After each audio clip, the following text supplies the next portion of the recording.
सुप्रभात ओडिशा। आज ହେଉଛି जुलाई 4 तारिख शुक्रवार। चलन्तु नजर पकाइबा आजिर गुरुत्वपूर्ण न्यूज उपरे। चलन्तु देखिबा 20टी गुरुत्वपूर्ण न्यूज। जदि भिडियोटी पसंद आसे आपनको भल पाइबा स्वरूप गोटे गोटे लाइक निश्चित भावे करदेबे। आज श्री गुंडीचा मंदिर रे संध्या दर्शन। संध्या 6टारू प्रवेश बंद। आज श्री गुंडीचारे अनुष्ठित हेब संध्या दर्शन। एबे संध्या 6टारू गुंडीचा मंदिर रे प्रवेश द्वार बंद रहिबो। अर्थात 6टा पूर्वरु श्रद्धालु माने श्रीजीउंक दर्शन करिवार सुविधा पाइबे। आसंता काली बाहुडा यात्रा सेथिपई निर्धारित समय रे श्री गुंडीचा मंदिर शोध हेबा सहित अन्यान्य नीतिकांति मध्य अनुष्ठित हेब। एथिपई 6टा सुद्धा संध्या दर्शन शेष कराजिब। नीलाद्री विजे पूर्वरु शेष हेब रत्न भंडार मरामती। अनुध्यान ले श्रीमंदिर रत्न भंडार मरामती काम एबे शेष पर्याय। भितर रत्न भंडार मरामती शेष होईछि। बाहर रत्न भंडार रे अल्प किछि काम बाकी रहिछि। आसंता नीलाद्री विजे पूर्वरु एहा निश्चित शेष हेब। एहा कहिसंती गजपति महाराज दिव्यसिंह देव। कोलकाता एक आईन कॉलेज छात्री बलात्कार मामलें हाईकोर्ट सरकार को रिपोर्ट मागिछि। मामलार तदंतर अग्रगति रिपोर्ट सहित केस डायरी दखल करने को हाईकोर्ट निर्देश देइछि। मामलार परवर्ती शुणाणी जुलाई 10 तारिख रे अछि।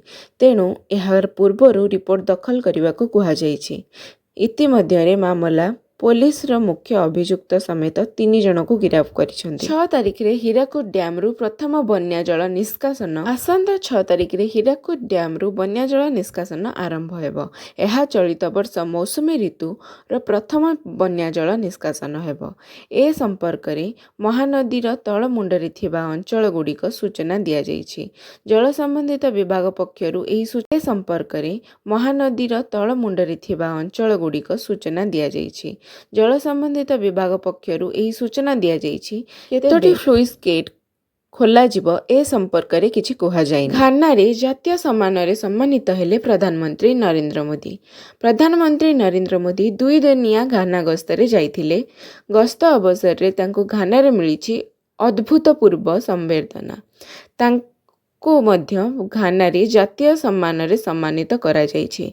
घानार जातीय सम्मान officer of the order of the star Ghana रे सम्मानित करा जाइछि। शक्तिशाली हेब सेना। 1 लाख कोटी सामग्री क्रय ओ मंजूरी रे देश सेना को अधिक शक्तिशाली करने को दृढ़ निष्पत्ति निया जाइछि। ऑपरेशन सिंदूर परे यह एक बड़ पदक्षेप।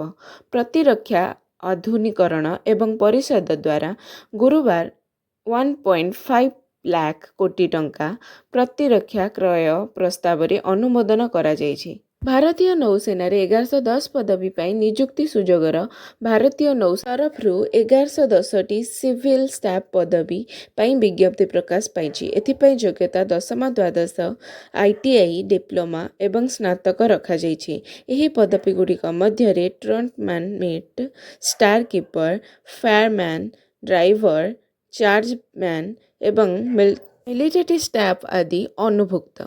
खूब शीघ्र अमेरिका सह क्षुद्र वाणिज्य चुक्ति करिबा भारत। अमेरिका मध्य रे बहु खूब क्षुद्र वाणिज्य चुक्तिनामा रही। आलोचना एबे अंतिम पर्याय रे पहुंची। 2 देश मध्य एक क्षुद्र बुझामणा साक्षर हेबा आरंभ होईछि।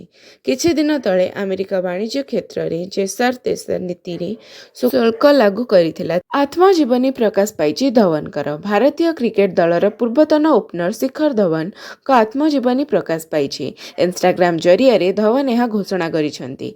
तार नाम रखा जाइछि द वन। एथिरे धवन क्रिकेट पड़िया एवं यह बाहर जीवन विषय रे एवं यार अनुभूति विषय रे वर्णना करछंती। बामहाती ओपनर धवन जणे नामी क्रिकेटर। घाना रे पहुंचिले प्रधानमंत्री नरेंद्र मोदी। आसीगला 21 तोप सलामी। 30 वर्ष मध्य भारतर प्रथम प्रधानमंत्री भावे घाना गस्तरे पहुंची नरेंद्र मोदी। द्विपाक्षिक संपर्क को दृढ़ करने लक्ष्य एही पश्चिम आफ्रिकीय राष्ट्र गस्तरे से जाइछंती। सरकारक सूचना पद्म पुरस्कार पाई 31 जुलाई रे आवेदन कराजिबो। 2025 जुलाई 31 तारिख पर्यंत पद्म पुरस्कार रे सम्मानित हेबा पई आवेदन प्रक्रिया जारी रहिबो। एही सूचना दिया जाइछि जे केंद्र सरकार ପଦ୍ମ ପୁରସ୍କାର 2026 ପାଇଁ ଆବେଦନ ଗ୍ରହଣ କରିବାର ପ୍ରକ୍ରିୟା 15 ମାର୍ଚ୍ଚ 2025ରୁ ଆରମ୍ଭ ହୋଇଛି। ଏହା ରାଷ୍ଟ୍ରୀୟ ପୁରସ୍କାର ପୋର୍ଟାଲରେ ଅନଲାଇନ୍ ଆବେଦନ କରାଯାଇପାରିବ। ୟୁକ୍ରେନକୁ ଅସ୍ତ୍ର ଯୋଗାଣ ବନ୍ଦ କଲା ଆମେରିକା। ଆମେରିକା ୟୁକ୍ରେନକୁ କିଛି ଗୁରୁତ୍ୱପୂର୍ଣ୍ଣ ଅସ୍ତ୍ରଶସ୍ତ୍ର ଯୋଗାଣ ସାମୟିକ ଭାବରେ ବନ୍ଦ କରିଦେଇଛି। ନିଜ ଦେଶର ଅସ୍ତ୍ର ଭଣ୍ଡାର କମିଯାଉଥିବାର ଆଶଙ୍କାରେ ଏହି ନିଷ୍ପତ୍ତି ନିଆଯାଇଛି। ଆମେରିକାର ସ୍ୱାର୍ଥ ସର୍ବପ୍ରଥମ ବୋଲି ହ୍ୱାଇଟ୍ ହାଉସ୍ ପକ୍ଷରୁ କୁହାଯାଇଛି। ବନ୍ଦ ହୋଇଥିବା ଶସ୍ତ୍ର ମଧ୍ୟରେ ବାୟୁ ପ୍ରତିରକ୍ଷା ପ୍ରଣାଳୀ ଗୁରୁତ୍ୱପୂର୍ଣ୍ଣ ବୋଲି କୁହାଯାଇଛି। ଅମରନାଥ ଯାତ୍ରା ଆରମ୍ଭ ହୋଇଯାଇଛି। କିଶୋୱାର ପୋୱାରେ ଆତଙ୍କବାଦୀଙ୍କ ସହ ଗୁଳି ବିନିମୟରେ ଜାମ୍ମୁ କାଶ୍ମୀର ଉପରାଜ୍ୟପାଳ ନୋକ୍ ସିଆ ପତାକା ଦେଖାଇ ଯାତ୍ରା ଆରମ୍ଭ କରିଛନ୍ତି। ପ୍ରଥମ ପର୍ଯ୍ୟାୟ ଶ୍ରଦ୍ଧାଳୁ ଯାତ୍ରା ଆରମ୍ଭ ହୋଇଛି। ଏଥିପାଇଁ ଜାମ୍ମୁ କାଶ୍ମୀର ଜାତୀୟ ରାଜପଥ ମଧ୍ୟରେ ସୁରକ୍ଷା ବଢ଼ାଇ ଦିଆଯାଇଛି। ଅପରପକ୍ଷରେ କିଶୋୱାରରେ ଆତଙ୍କବାଦୀ ଯବାନମାନଙ୍କୁ ଗୁଳି ବିନିମୟ ମଧ୍ୟ କରାଯାଇଛି। ଖାଇବର ପ୍ରଦେଶରେ ପୁଣି ବିସ୍ଫୋରଣ। ପାକିସ୍ତାନର ବରିଷ୍ଠ ଅଧିକାରୀଙ୍କ ସମେତ 5 ମୃତ। ପାକିସ୍ତାନର ଖାଇବର ପ୍ରଦେଶରେ ପୁଣି ରାସ୍ତା ପାର୍ଶ୍ୱରେ ଏକ ବଡ଼ ବିସ୍ଫୋରଣ ହୋଇଛି।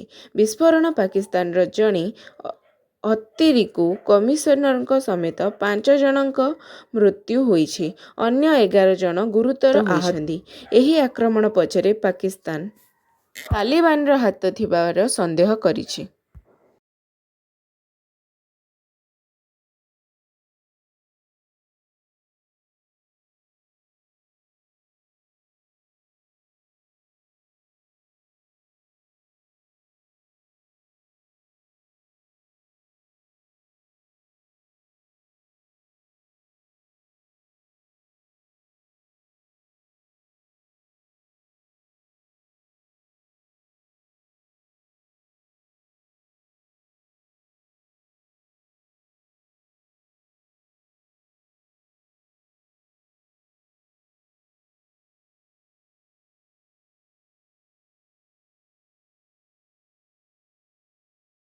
ଆଉଟପୋଷ୍ଟ ନିକଟରେ ସୀମାପାରି ହେବାକୁ ଉଦ୍ୟମ କରିଥିଲେ। ପୂର୍ବରୁ ସୂଚନା ଦିଆଯାଇଛି ଯେ ବିଏସ୍ଏଫ୍ ଯବାନମାନେ ସେଠାରେ ଉପସ୍ଥିତ ଥିଲେ। 5 ଜଣ ସ୍ମଗଲର ନଦୀ ବାଟେ ଅନୁପ୍ରବେଶ କରୁଥିଲେ। ସେମାନେ ଉତ୍ତର ଓଡ଼ିଶାରେ ବନ୍ୟା 8,191 ଜଣଙ୍କୁ ଉଦ୍ଧାର କରିଛି ଓଡ୍ରାଫ। ଉତ୍ତର ଓଡ଼ିଶାର ବାଲେଶ୍ୱର ଏବଂ ମୟୂରଭଞ୍ଜ ଜିଲ୍ଲାରେ ଲଗାଣ ବର୍ଷା ଯୋଗୁଁ ସୁବର୍ଣ୍ଣରେଖା, ବୁଢ଼ାବଳଙ୍ଗ ଏବଂ କଳକା ନଦୀ ଭଳି ପ୍ରମୁଖ ନଦୀଗୁଡ଼ିକର ଜଳସ୍ତର ବୃଦ୍ଧି ପାଇବା ଫଳରେ ବନ୍ୟାର ପରିସ୍ଥିତି ଦେଖାଦେଇଛି। ଏହି ପରିପ୍ରେକ୍ଷୀରେ ଓଡ୍ରାଫ ଟିମ୍ ଲୋକଙ୍କୁ ଧନଜୀବନ ସୁରକ୍ଷା କରିବାରେ ଲାଗି ରହିଛନ୍ତି। ଆସୁଛି ଆଉ ଏକ ଲଘୁଚାପ। ପଶ୍ଚିମ ଓ ଉତ୍ତର ଓଡ଼ିଶାକୁ ବଢ଼ି ଆସୁଛି ବର୍ଷା। ଜୁଲାଇ 6 ତାରିଖରେ ବଙ୍ଗୋପସାଗରରେ ଆଉ ଏକ ଘୂର୍ଣ୍ଣିବଳୟ ସୃଷ୍ଟି ହୋଇଛି। ଏହାର ପ୍ରଭାବରେ ପଶ୍ଚିମ ଓଡ଼ିଶା, ଉତ୍ତର ଓଡ଼ିଶା ଓ ଛତିଶଗଡ଼ରେ ବର୍ଷା ବଢ଼ିବ। ଛତିଶଗଡ଼ ପାଣି ଛାଡ଼ିଲେ ହୀରାକୁଦ ଦେଇ ତାଳମୁଣ୍ଡରେ ଜଳସ୍ତର ବଢ଼ିବା ସହ ବନ୍ୟା ଆସିବାର ଆଶଙ୍କା ରହିଛି। ବ୍ରାହ୍ମଣୀ ନଦୀରେ ମଧ୍ୟ ବନ୍ୟା ଆସିବାର ଆଶଙ୍କା କରାଯାଉଛି। ଗହଳି ସମୟରେ 2 ଗୁଣ ଭଡ଼ା ଆଦାୟ କରିବେ ଓଲା ଉବର। ଏଣିକି ଓଲା ଉବର ରାପିଡୋ ଭଳି କମ୍ପାନୀ ଗହଳି ସମୟରେ ବେସ୍ ଫେୟାର ବା ସାଧାରଣ ଭଡ଼ାରୁ 2 ଗୁଣା ଭଡ଼ା ଆଦାୟ କରିବେ। ଅନେକ ସରକାର ନିୟମାବଳୀରେ କେତେକ ପରିବର୍ତ୍ତନ ଆଣି ଅନୁମୋଦନ କରିଛନ୍ତି ଯେ ଏହାକୁ ନେଇ ଆବଶ୍ୟକତା ନିର୍ଦ୍ଦେଶ କରି ଜାରି କରିଛନ୍ତି ଯେ ରାଜ୍ୟ ସରକାରଙ୍କୁ କେନ୍ଦ୍ର ସରକାର ପରିବହନ ଏବଂ ରାଜପଥ ମନ୍ତ୍ରାଳୟ ପକ୍ଷରୁ ପରାମର୍ଶ ଦିଆଯାଇଛି।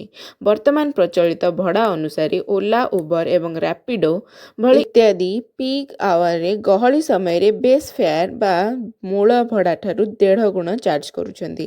ସରକାରଙ୍କ ଅନୁମତି ପରେ ଏହି ଗହଳି ଏବଂ ଅତ୍ୟଧିକ ଚାହିଦା ସମୟରେ 2 ଗୁଣ ଭଡ଼ା ଯାତ୍ରୀମାନଙ୍କଠୁ ଆଦାୟ କରିପାରିବେ। 3 ମାସ ମଧ୍ୟରେ ଗାଇଡଲାଇନ୍ ଜାରି କରିବାକୁ ରାଜ୍ୟ ସରକାରଙ୍କୁ କୁହାଯାଇଛି। ଏହିପରି ରାଇଡ୍ ବାତିଲ କଲେ ଭଡ଼ାର 10% ଯାତ୍ରୀମାନଙ୍କଠାରୁ ଆଦାୟ କରାଯିବ। ଏହାର ମଧ୍ୟ ନିୟମ ରହିଛି। ଅନେକ ବିଳମ୍ବ ପରେ ଭାରତୀୟ ସେନାକୁ ମିଳିବ ପ୍ରଥମ ପର୍ଯ୍ୟାୟର ଅତ୍ୟାଧୁନିକ ଆପାତ ଲଢୁଆ ହେଲିକପ୍ଟର। ଏହି ହେଲିକପ୍ଟର ପାକିସ୍ତାନ ସୀମାବର୍ତ୍ତୀ ଅଞ୍ଚଳରେ ମୁତୟନ କରାଯାଇପାରିବ। ଏହାର ଭାରତୀୟ ସେନା କ୍ଷମତାକୁ ଆହୁରି ଶକ୍ତିଶାଳୀ କରିବ। $600 ମିଲିୟନ ଚୁକ୍ତି ଅନୁଯାୟୀ ଭାରତୀୟ ସେନା 2024 ମେ-ଜୁନ୍ ମଧ୍ୟରେ 6ଟି ଆପାତ ହେଲିକପ୍ଟର ପାଇବାର ଆଶା ରଖାଯାଇଛି। ଅକ୍ଟୋବର 2025 ସୁଦ୍ଧା 6ଟି ଆପାତକାଳୀନ ହେଲିକପ୍ଟରର ସୁବିଧା ରହିବ। ଭିଡ଼ିଓ ଭଲ ଲାଗିଥିଲେ ଚ୍ୟାନେଲକୁ ସବସ୍କ୍ରାଇବ୍ ନିଶ୍ଚିତ ଭାବରେ କରିବେ।